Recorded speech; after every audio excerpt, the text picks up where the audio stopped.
heard about this.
We're a lively bunch this morning.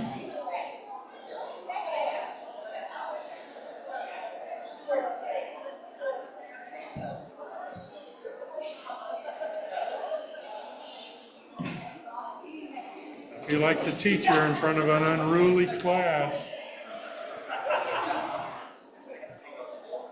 The teacher says, I can wait all day. Go ahead. Good morning, everyone. Good morning. Good morning, teacher. Yes. A few announcements before we get started. Hospitality team would like to thank all the wonderful folks who helped out in October and those who contributed snacks for all of us. We need volunteers in November. Are you passing a clipboard? I see the clipboards now. A clipboard, or more than one clipboard, is being passed around. Sign up if you can help with the snacks that happen after the service. If you don't really know what that's all about, go ahead and sign up. They'll tell you. Just go tell me what to do. Carol Shelton is our finance guru this time around, and he is going to be in the Agape room over in the new wing after this service to answer any questions anyone may have about our budget, the budgeting process, and the finance committee. So if you have questions about that, kind of wind your way over. The Agape room is the small room, right? Yes, it's a small room to the left. And Carol will be there to answer your questions.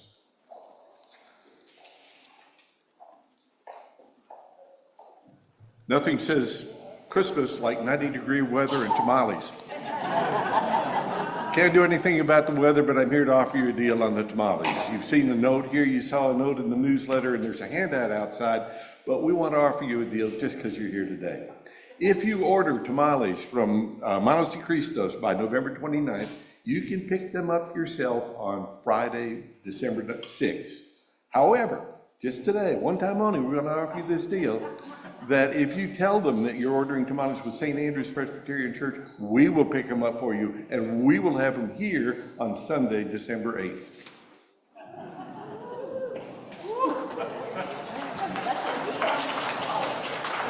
But wait, there's more. No, there's not. The announcement sheet, whatever color your announcement sheet is the correct color. Well, it's yellow salmon. It's yellow, salmon, it's blue, it's white. If you were not handed a one-page announcement sheet when you came in, they should be on the table outside when you leave. There are more things that are going on in the future that you might want to be a part of. Let's begin our service.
morning, good morning. We are so glad that you're all here, and we're glad that your children are here. We love kids in this congregation, and we know that kids come with wiggles and noise, and they come with wonderful energy. I see people already looking to the Zoom people, and I'd like to ask our AV people that let's leave the Zoom on for a few minutes after we turn around so you can see who's there. But let's turn around and say hi to our Zoom friends, because they only see the back of your heads if you don't. And now you can see them for a few minutes. I'm going to talk about our YouTube people who we can't see, but we'd like to have them here also. And our Jerome and Babette, they're there, so there'll be something for the Zoomers afterwards. As you can see, Jim is back, and we are so happy that he's here. And we will, he and I are available to meet with visitors during the week, often on Thursdays, so just let me know if you'd like to get to know us better and give us a chance to get to know you better. I know this is going to be a stressful week. That's like the understatement of the year. We probably won't know, we may not know the election results by Wednesday, but we wanted to create some times for us to come together. So in the newsletter and in the sheet that you have, we have the church open from 10 to 12 and 2 to 4 on Wednesday. There'll be staff here and for people to just come and be community. I'll be leading a Zoom for those who can't get here in person at noon on Wednesday. And then Wednesday evening at 6:30, we're gonna have an old-fashioned sing-along. We're gonna sing protest songs and peace songs, and those of you from the 60s will remember it, and those of you that aren't from the 60s will just be like,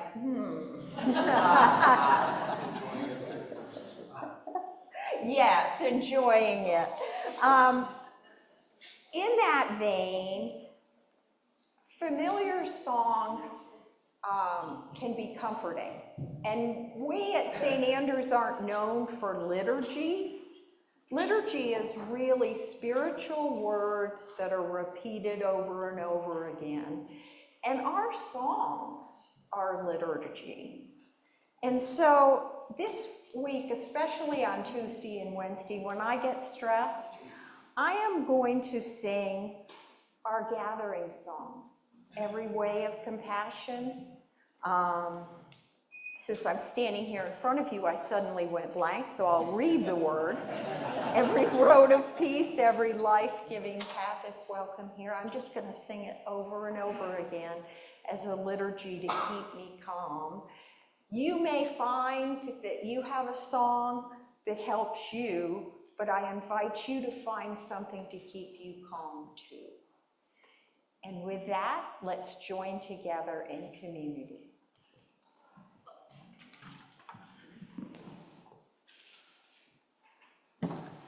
Please join me in our call to community. It is through the simple things of life that we are nourished. In silence and celebration, our spirits are nourished. In contemplation and conversation, our minds are nourished. In relationship and solitude, our hearts are nourished.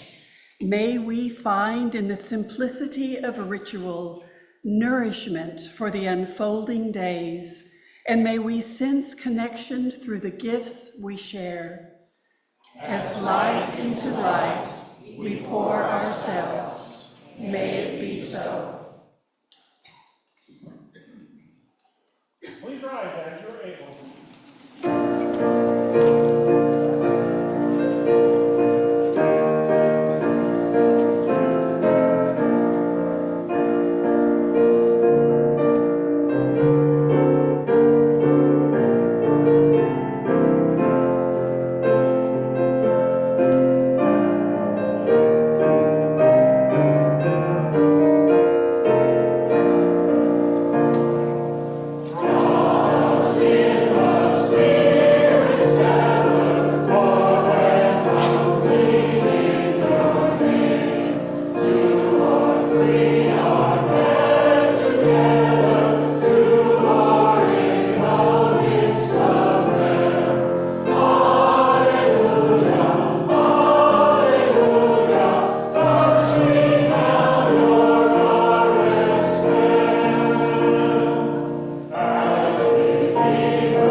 Good morning. I already see my young friends getting the bags of food for the food pantry. Thank you. It is so good to look out on all of you here today. Thank you for the hope that you are bringing to this community. I wanted to remind you that we have youth group tonight here at the church at 5:30, and we're going to go to chapel after this, and we have a special song that we're going to help sing with you all later.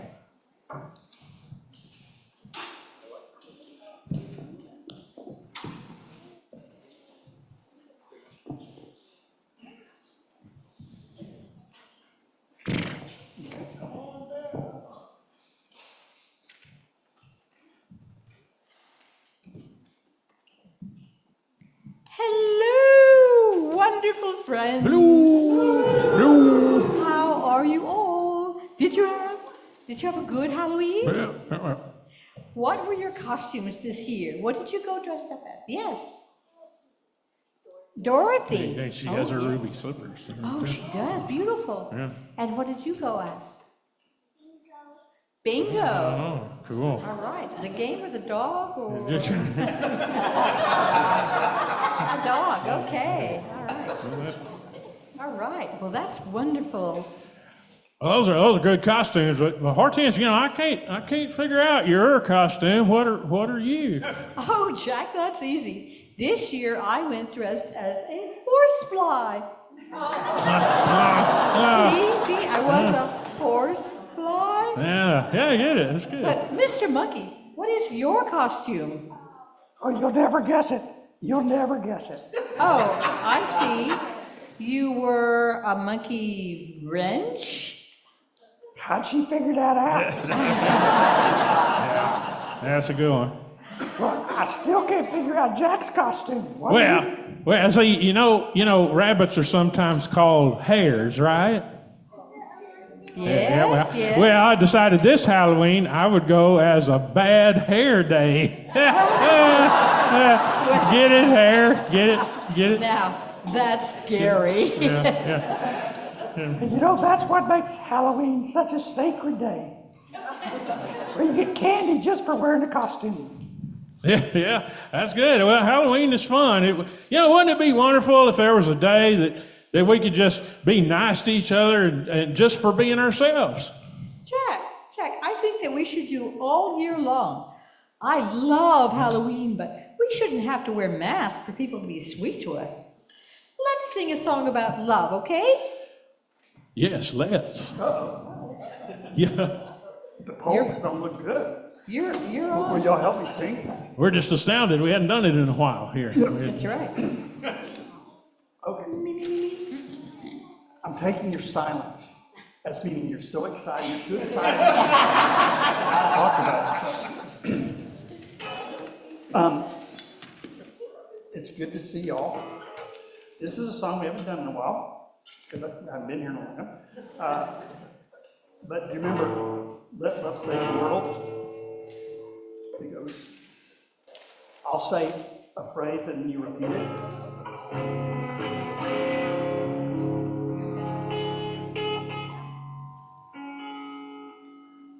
Somebody's retuned my guitar.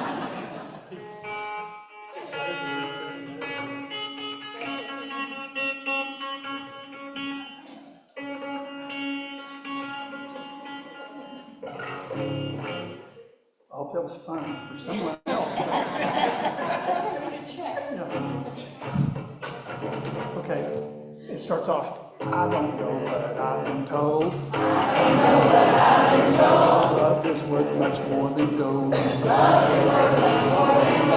I don't know if you were poor. I just know you're right so sure.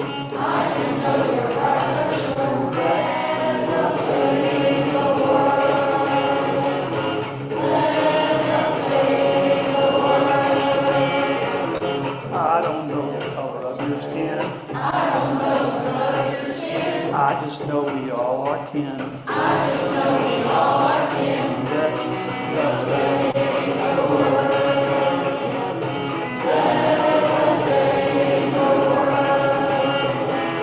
I don't know if you're gay or straight. can't wait.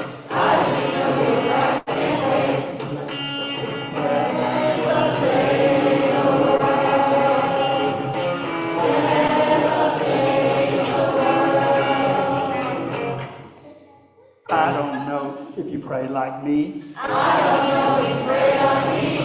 just know we're family.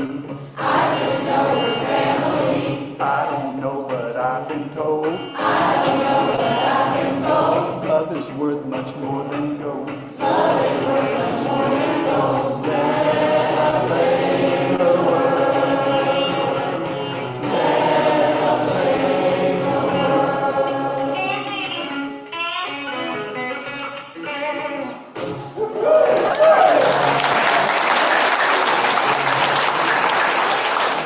Thank you, thank you.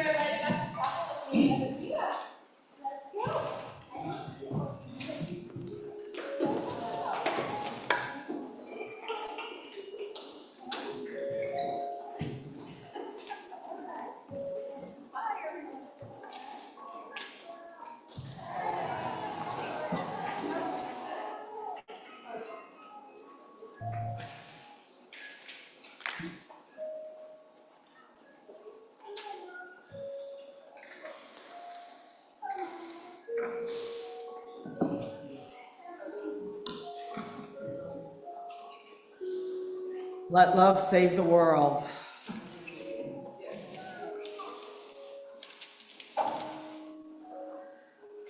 Blessed are we when we gather together in community, for there we find comfort and peace and courage and love. That blessing was written in your bulletin this morning by Babs and Erica. So beautifully stated, our precious community that we all need as we gather, as we enter in this final election week with so many emotions. We are not alone. We come together in peace and love, and we hear the prayers in our community of those needing comfort this day. And this week we mourn the loss of Jackie Saul, who died on Wednesday. Jackie and her late husband Bill and daughter Janet were longtime members of St. Andrews. Jackie served for a long time in our food pantry. Services will be held on Saturday, November 23rd at 7 p.m. for her. And we mourn the loss of Nancy Wilson, and she is survived by her husband Alan and son Randy and their family. Services for Nancy will be held on Saturday, November 16th, and there is no time set yet. And services will be held on Saturday, this coming Saturday at 3 o'clock for Bill Miller, who died after a very long illness in August. He was dad to Luke and Matt, and he was predeceased by son Joe, and was married to Mary Miller. All are invited to his service to give support to Mary and their family. And we hold Jeannie and her family at the death of her brother Jim this last week, and Margaret at the death of her dear friend, Joe Quita. Steve is having surgery on Tuesday, and we give thanks for all of his very hard work and dedication to our church, and send our prayers for safe surgery. Velma is home from the hospital and feeling better. And last Sunday, if you were here, we had a medical emergency in the church, and Judy is feeling much better, and she went home later that day. And we are so thankful that she is okay, and thankful for all of the cooperation from everyone here that allowed us to care for her and maintain her privacy. And we hold Lynn and Nancy and Maddie in our heart prayers for strength and healing and comfort, and others who are struggling this day. This first Sunday in November is traditionally All Saints' Day in many churches. And on this day, we celebrate the lives of loved ones we have lost and hold them in our hearts of our St. Andrew's family as we pause to remember them. And I will read the names you have shared and the names of those from our community who have left us this year.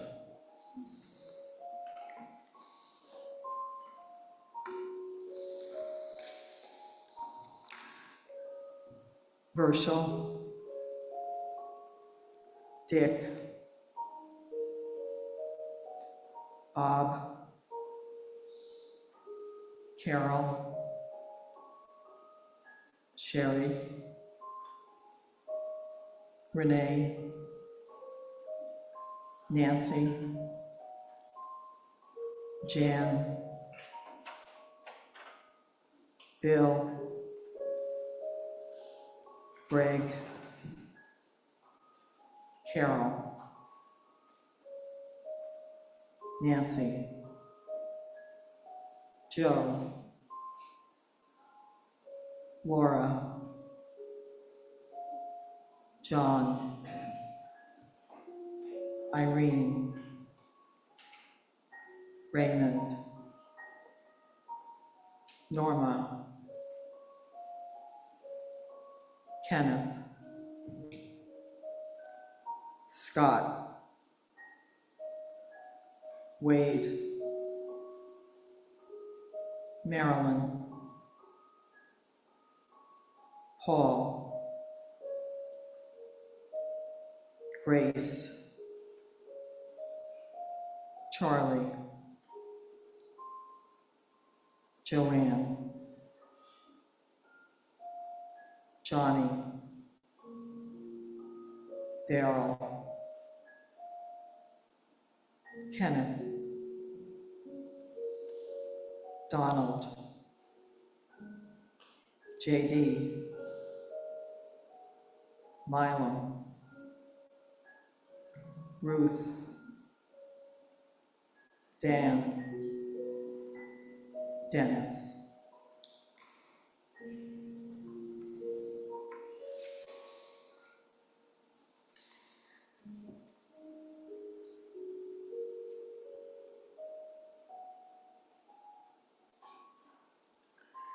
May memories, hope, and love be with you this day and renew you as you give thanks again and again and always for the legacy of love that is deep within as you remember.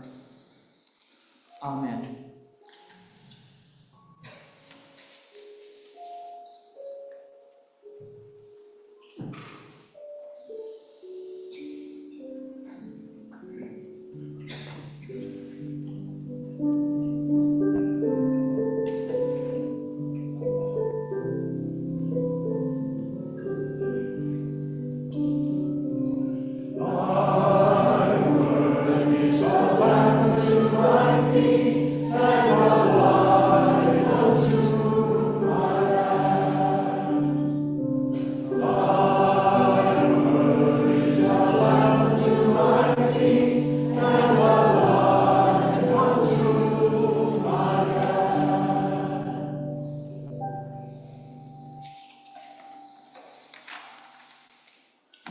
Our scripture reading today is from the book of Matthew, and Jesus is speaking. He said, "Don't store up earthly treasures for yourselves, which moths and rust destroy, and thieves can break in and steal. But store up for yourselves in heaven, where neither but store up treasures for yourselves in heaven, where neither moth nor rust can destroy them, and thieves cannot break in and steal them. For where your treasure is, there your heart will be as well. The lamp of the body is the eye. If your eye is sound, your whole body will be filled with light. But if your eye is diseased, your whole body will be in darkness. And if the light inside you is darkness, how great that darkness will be. No one can serve two superiors. You will either hate one and love the other, or be attentive to one and despise the other. You cannot give yourself to God and money. Ancient words for today's consideration.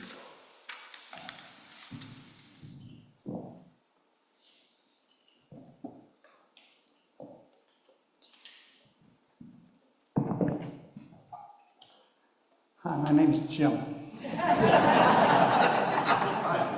Haven't been here in a while.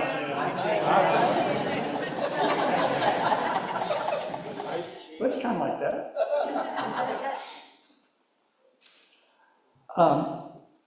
So have you been worried about anything lately? That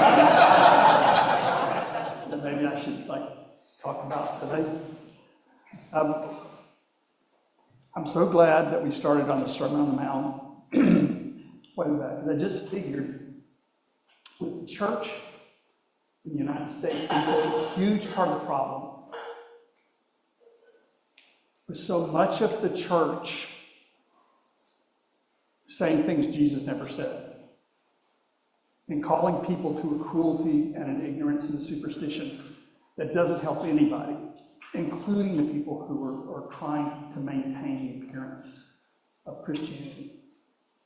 That by going back to what Jesus actually taught, we might find a foundation that will get us through this next however long it is. Because the truth is, as important as this election is, and it's almost certainly the most important election we will have in our lifetimes, to realize that for much of the world, it won't make that much difference. Neither side is going to deal with the sweatshops in Micronesia. Neither is going to bring justice to the Middle East, most likely. For the poorest of the poor, for immigrants, we have to realize, and I've never told people how to vote. I never will, and you probably can't figure out how I feel.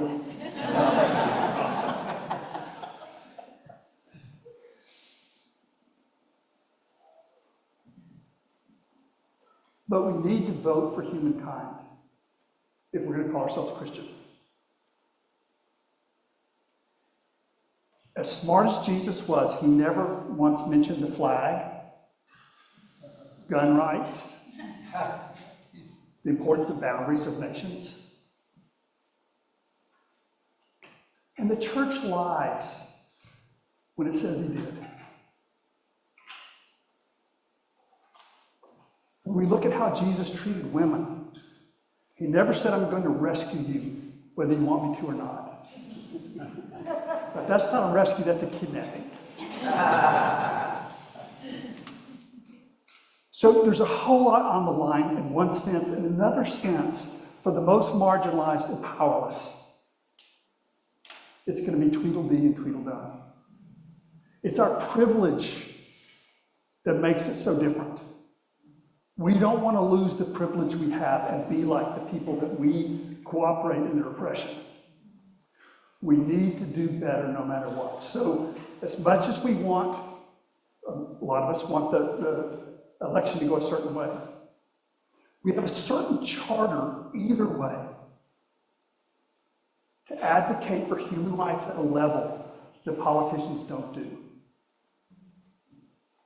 We have to realize the pressures on them are different. The church needs to speak for humanity, for nature, for life.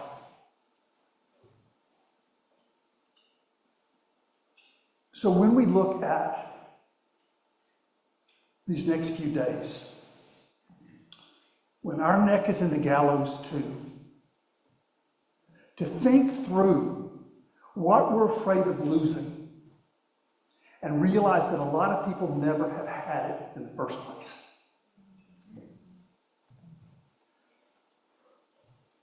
Fascism did not come with Donald Trump. Fascism came over on the Mayflower. If you were a person of color, if you were a person of female persuasion, if you were unlanded. So we need to be the ones that advocate for universal human rights and in defense of the web of life that can't speak for itself. So I want us to think these next few days, I'm inviting you to anyway, what is your foundation for living? Does your spirituality inform that at all?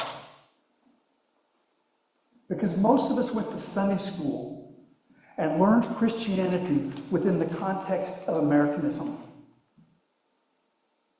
We learned Christianity within the context of capitalism.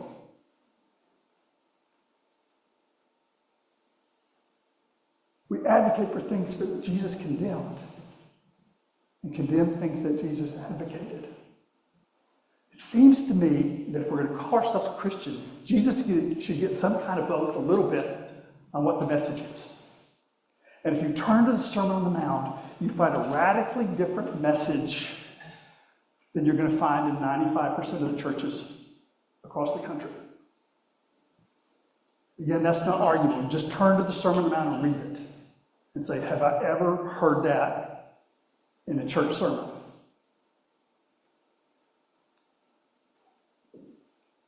Is there a sense of truth that's going to hold up to the wave of lies and propaganda that are going to happen regardless of who wins? If the election goes well, there's still going to be the fact that you can't turn to the web and find anything reliable.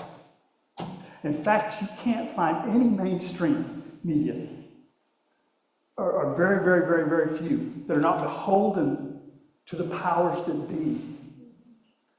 That you have the people covering our foreign wars, reporting on the wars. Is there a truth that we can bring to the world as people of faith? I'm not even talking about being Christian. I'm talking about being deeply human and feeling the tie that binds you to every other being. I don't care whether you believe in God or not. I don't think Jesus really cared that much. He used that kind of symbolic language, but it seems to me the important thing is whether you believed in love or not.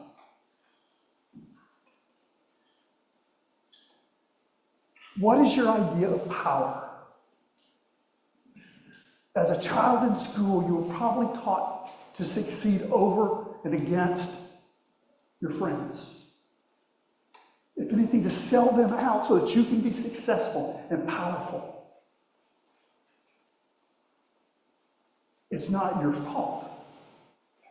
At the same time, somebody's oppression is tied to that idea of power and success. Can we find a sense of power and self-determination that doesn't rely on dominating anybody? Is that possible? And then finally, a lot of us were taught a sense of self-worth that comes from succeeding at some artificial measure of worth. Capitalism is just one name for it. But anything that you use to measure human worth diminishes the infinite worth. You can't measure the worth of a tree, much less a human being. There's nothing in all of industry that's worth topsoil. If you destroy the topsoil, you destroy the species. So you can't measure that kind of wealth using capitalism or any other economic system.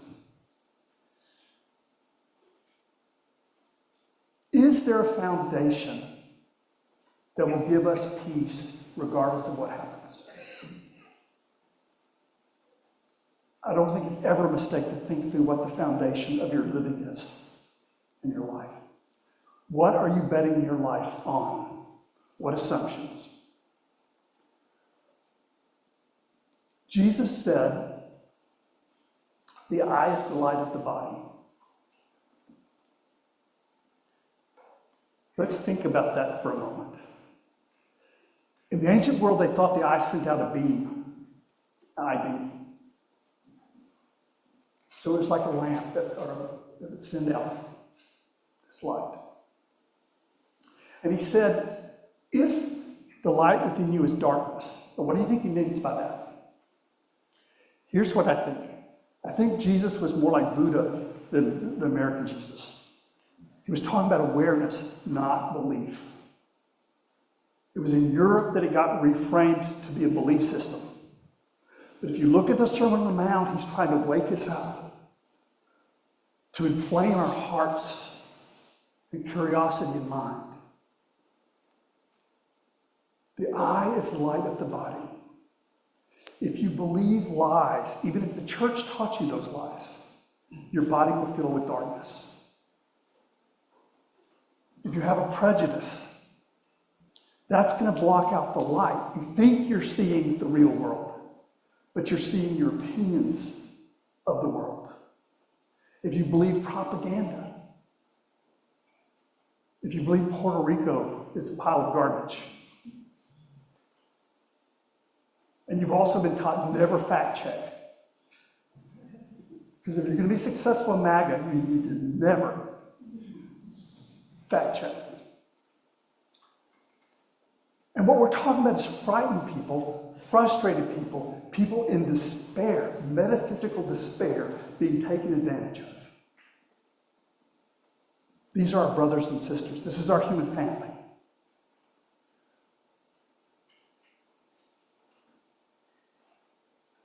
When we're aware, I think Jesus called that faith. And sometimes doubt is closer to faith than belief is. When you don't know, faith is saying, I don't know, and waiting for the ideas to get clear.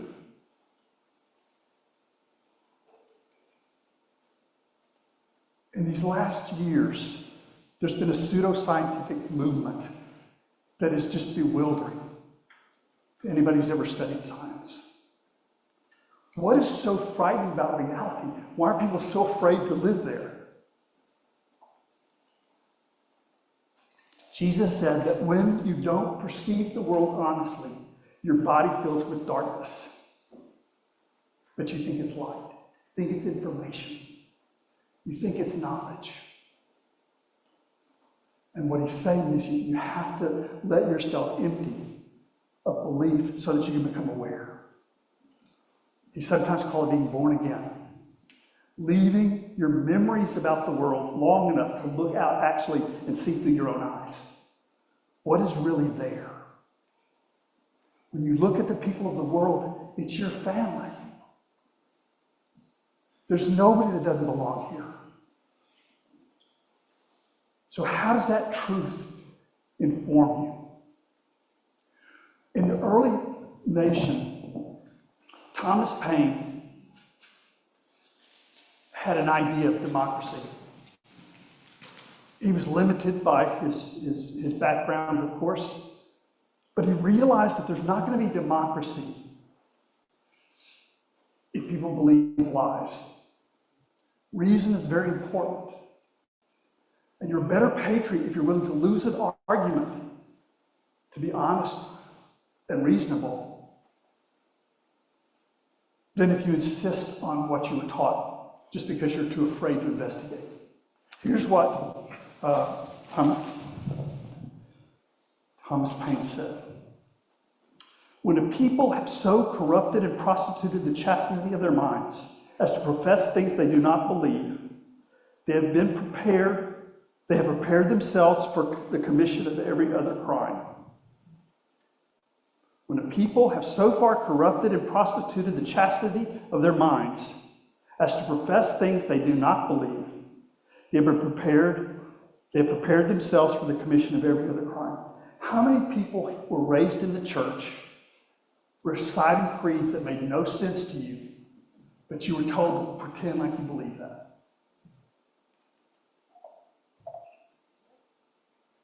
if you're willing to lie to yourself about Jesus, then every other crime is just down the road a little bit. That's not what Jesus asked of you. Your eye is the light of your body. Not the Bible, not the preacher, not a politician. That honest search for truth, even when it's through confusion and fog, is more faithful than pretending to believe things that don't really make sense to you. There was a man whose country fell to fascism. And somebody said, how did that happen to such a wonderful country? And he said, we were poisoned by fairy tales.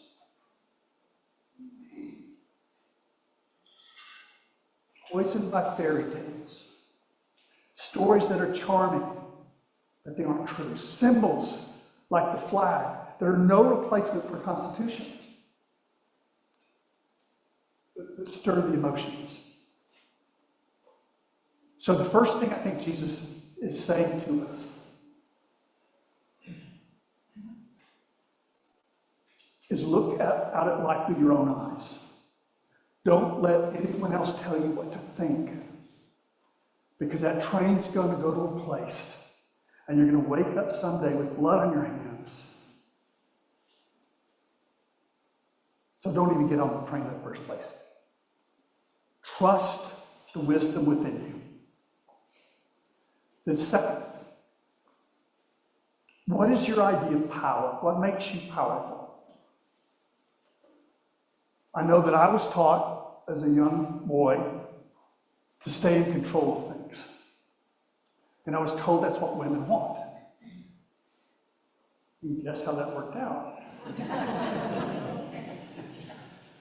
But it took me a long time because I trusted the roots that I had been given. That people want me to succeed and be powerful and hover over them and lead them. What poverty there was inside me, what cowardice that I thought was my strength and my courage. Jesus says something that's going to sound really mythological. He says, store up treasures in heaven, not on earth. Heaven was a synonym for the will of God.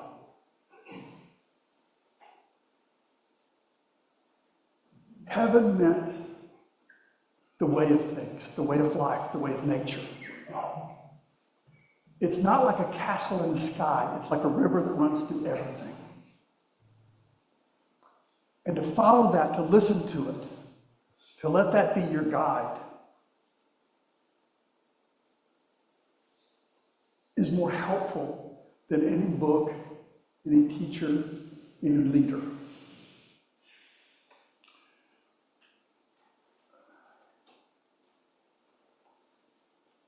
Fascism teaches people to have power by domination.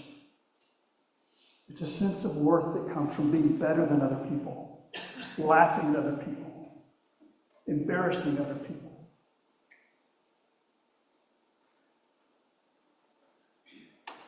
Jesus did satire of the powerful, but you're not going to find any place where he makes fun of the weak or the sick.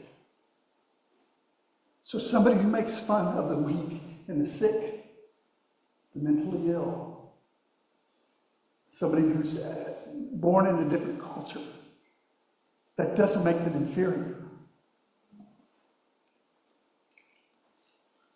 This was a tweet. That's not what they call it anymore, but I don't care. You realize, I feel like I'm helping these people by saying the correct names. You realize how few billionaires now control almost everything in this country? When has even a Democrat busted up a monopoly in recent memory? So we got a lot to work to do in any case.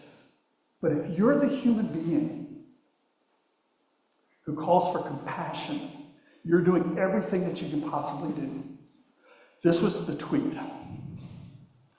I feel like Too many people don't recognize fascism because they think fascism will arrive selling oppression and tyranny. But if you're part of the privileged group, fascism is selling you safety, normalcy, and tradition. Right? If you're in the privileged group, what somebody is telling you is the people without your privileges are coming after you. They're trying to rob you. They're laughing at you.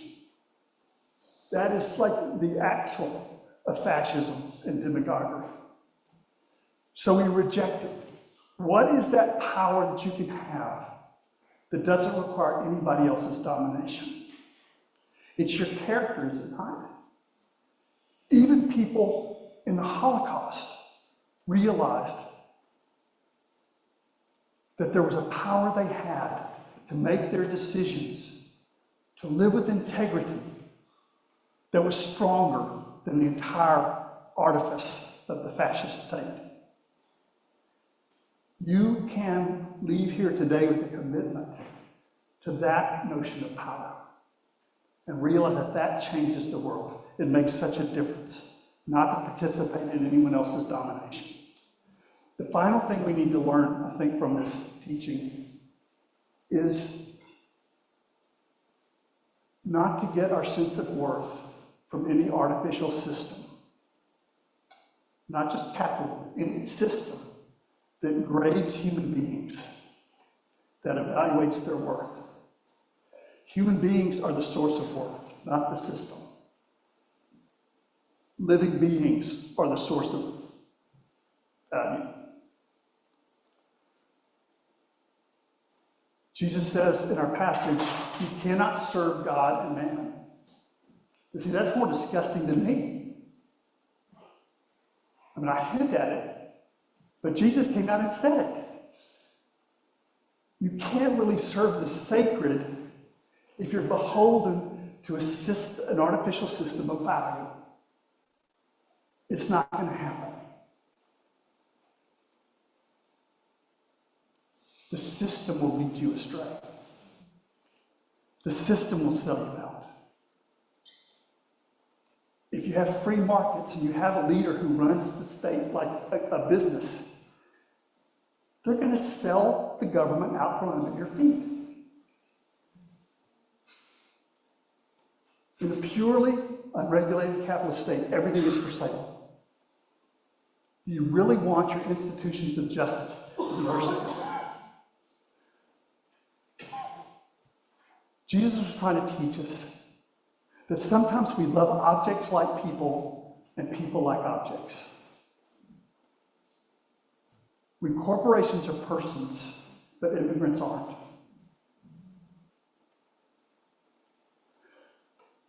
When fetuses are considered persons, but women are collective property. But they belong to the state if they get pregnant. And that doesn't cause a sacred fury on behalf of half of the nation. Cyprian was an early Christian saint. I'm closing in on this. We're getting close to the end.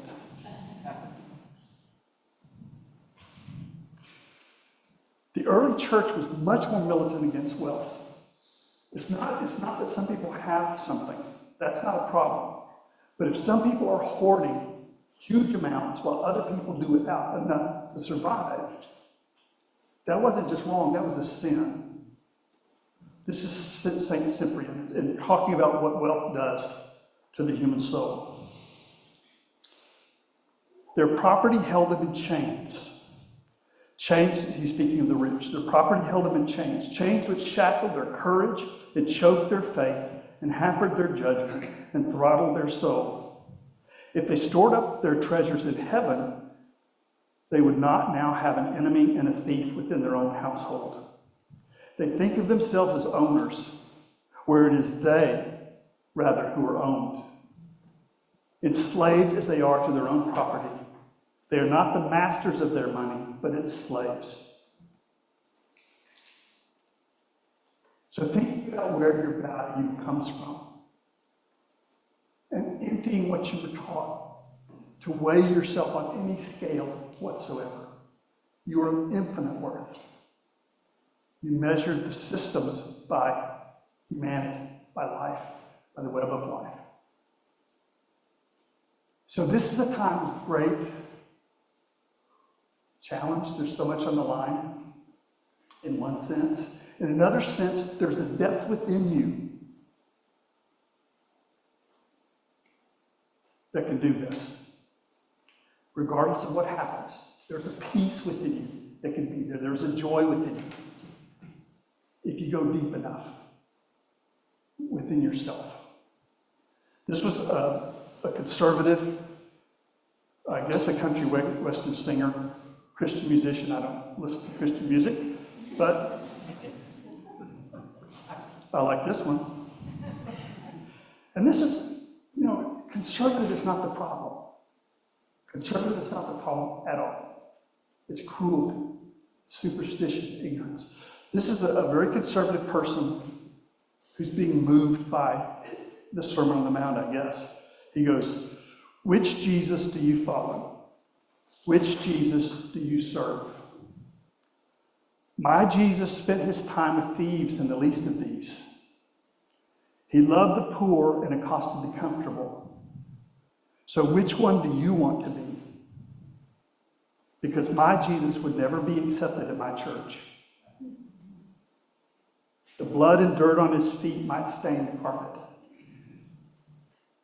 Because my Jesus bled and died. He loved the poor and accosted the arrogant.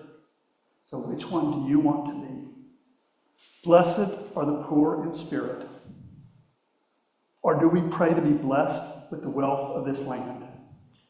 Blessed are they that hunger and thirst for righteousness.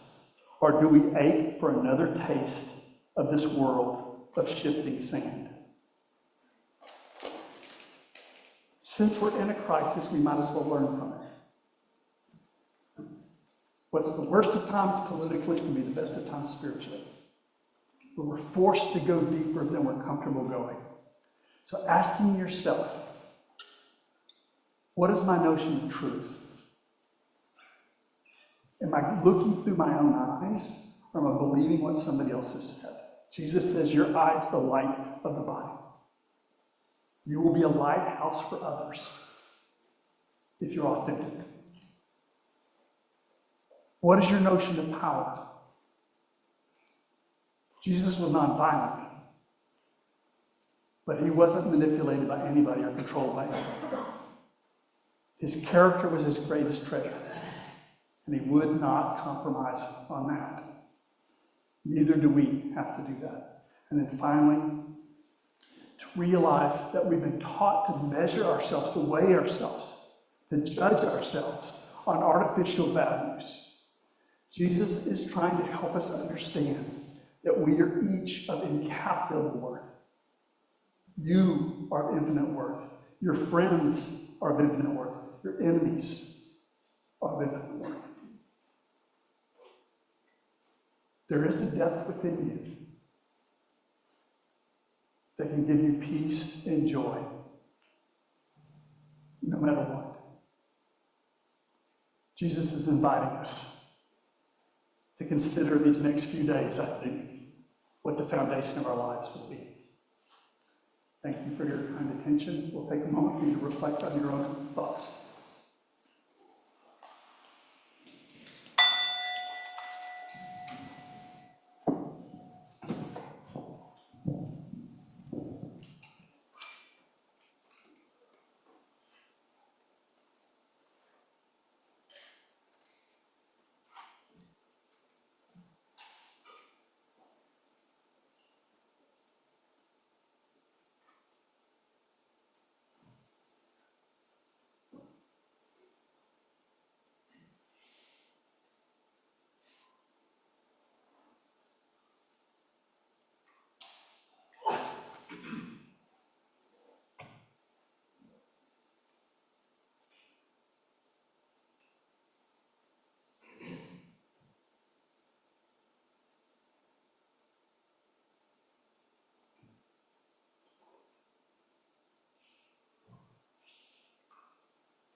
Hello, everyone. I'm so glad to share this time with you as we continue our Fall Pledge Drive. Just 2 weeks left until the final turn-in date. Today, we're moving on to the pastor group in our tour of St. Andrew's Agape Committee Framework. The pastor group projects and activities help us care for each other and connect within our church community. Congregational care, community building and new member services, and hospitality. Let's hear from some of those involved. Our Congregational Care Committee and our congregational nurse provide comfort, both physical and emotional. Not only do we offer rides to medical appointments and church functions, but we call and visit those in our community who are ill or injured and offer support to their caregivers and families. This is Miriam Davis. I've been a member of St. Andrews since 2019.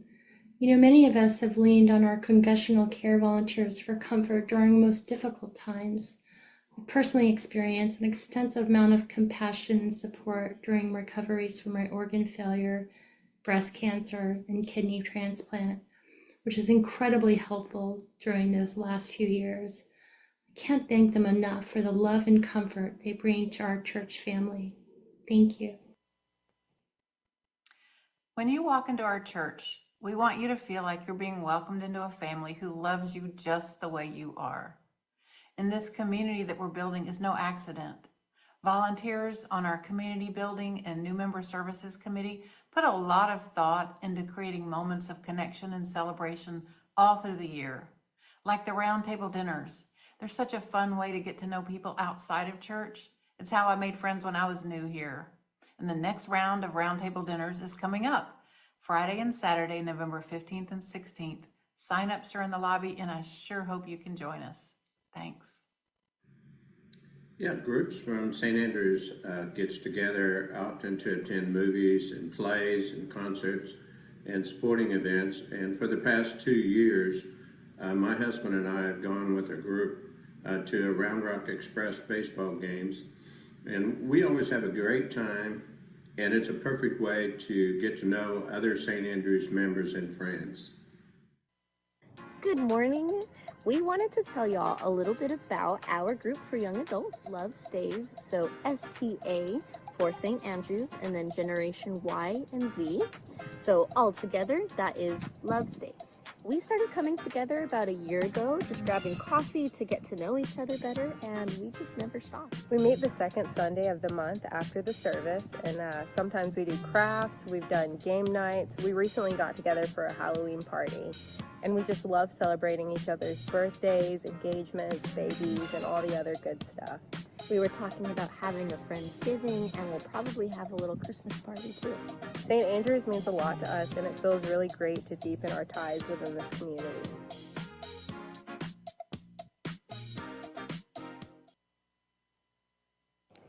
Have you been to a picnic in our new backyard? This is one of our favorite ways to connect and celebrate, with a meal outside and visiting with old friends and new, while kids are building their own community naturally through play. Next Sunday, we'll have a lot more to say about opportunities to connect for our children and youth. Our remote attendees are very special to our community.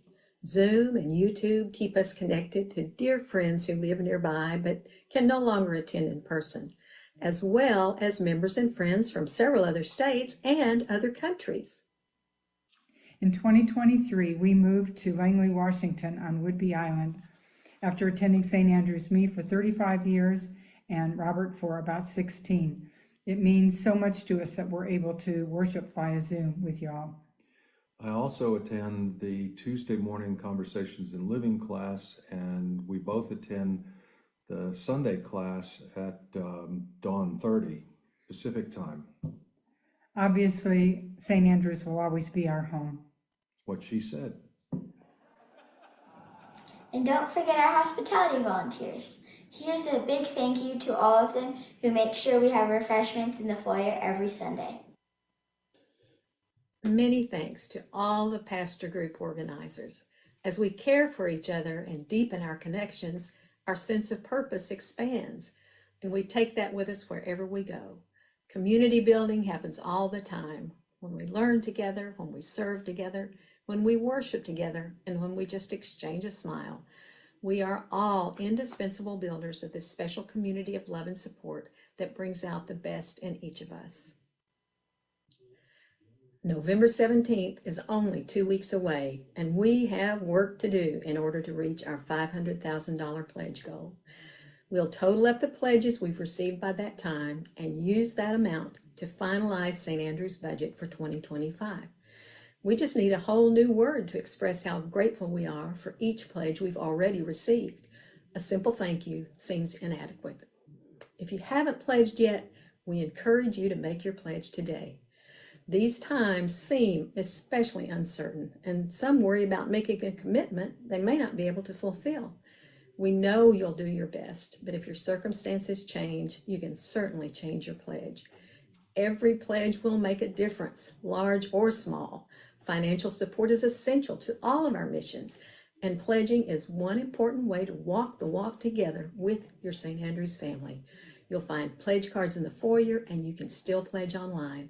Thank you again for all the ways you help send St. Andrew's message of love and justice out into the world.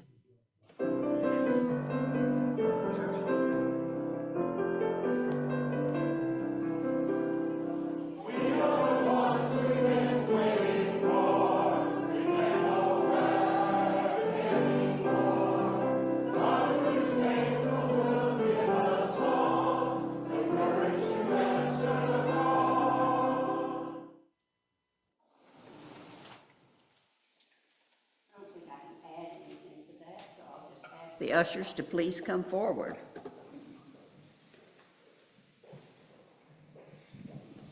As ushers are coming forward, choir come up. We got a song with everybody involved. Yes, right. Get my stuff here.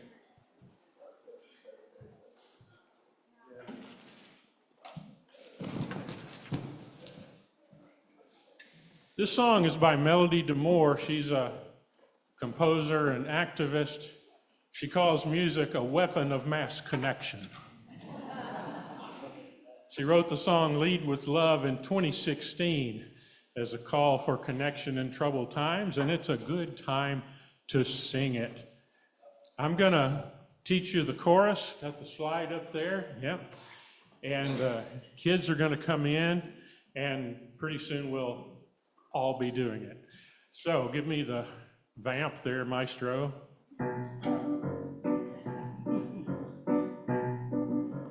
Let me get you clapping first. I can't lead clapping. No. Go ahead.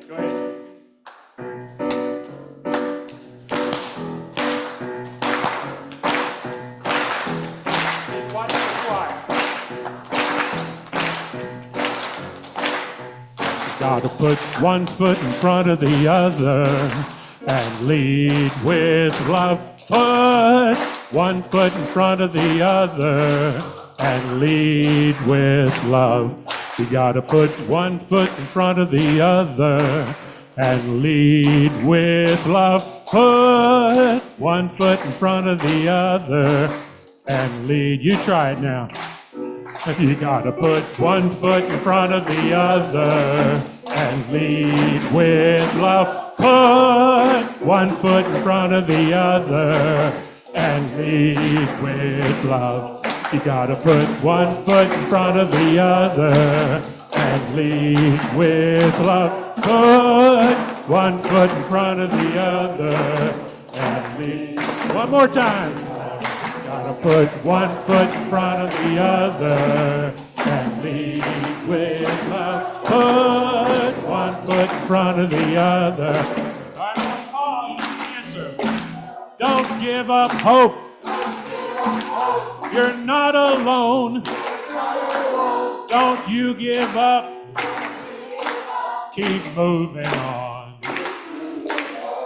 You gotta put one foot in front of the other and lead with love. Put one foot in front of the other and lead with love. You gotta put one foot in front of the other and lead with love. Put front of the other. Lift up your eyes.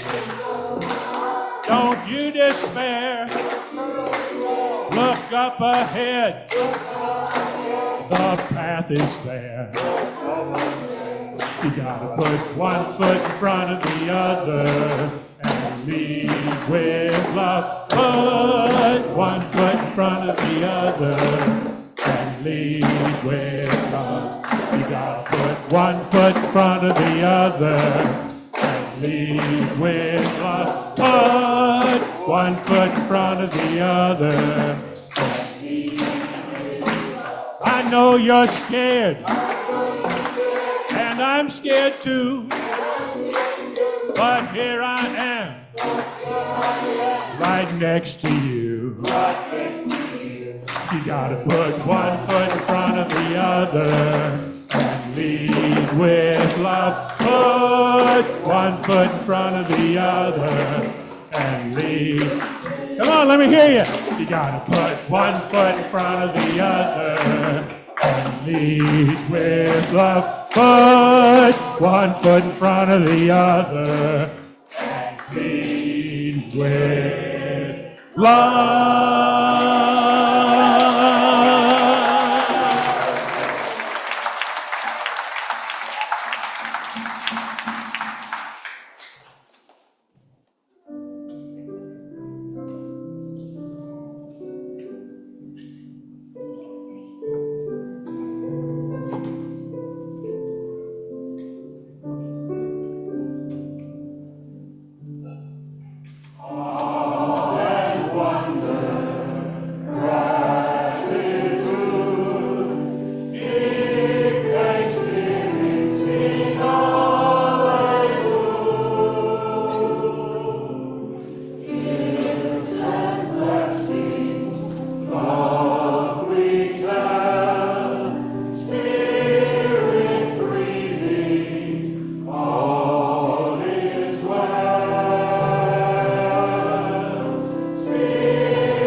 Thank you all so much for being here.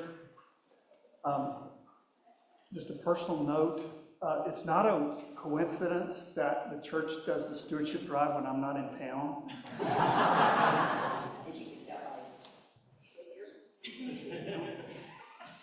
Jesus wrote that, okay? So, yeah, I want to apologize for Jesus.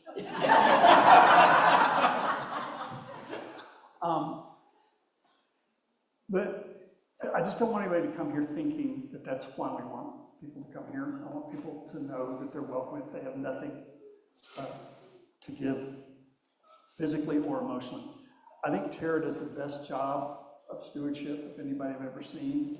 Yes. And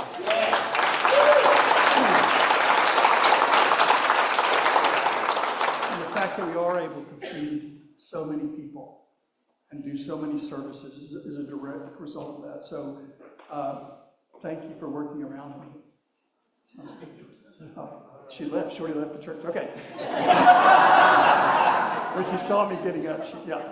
So, well, again, thank you so much for being here. And I hope that as you go into this next week and you feel the anxiety, that instead of that simply being senseless pain, that you will go deeper and you will realize that you're experiencing something that most of humankind has felt through most of their lives. That precarious sense of being on somebody else's menu. It's not a bad thing to have that sensitivity. So if you could spend this week going deeper into how important it is to be wise and reasonable and honest, and to realize that you are struggling for a better world when you do that and refuse to go along with the lies and the propaganda. To realize that when your idea of power is of creativity and nurture and not domination, that's revolutionary in changing the world. And then finally, when you realize that your value does not come from any external scale, and you refuse to be humiliated, and you refuse to humiliate anyone else, or to judge the worth of any other human being on the face of the earth, you carry a light into the world that is desperately needed right now. So as you do that, go in peace and love.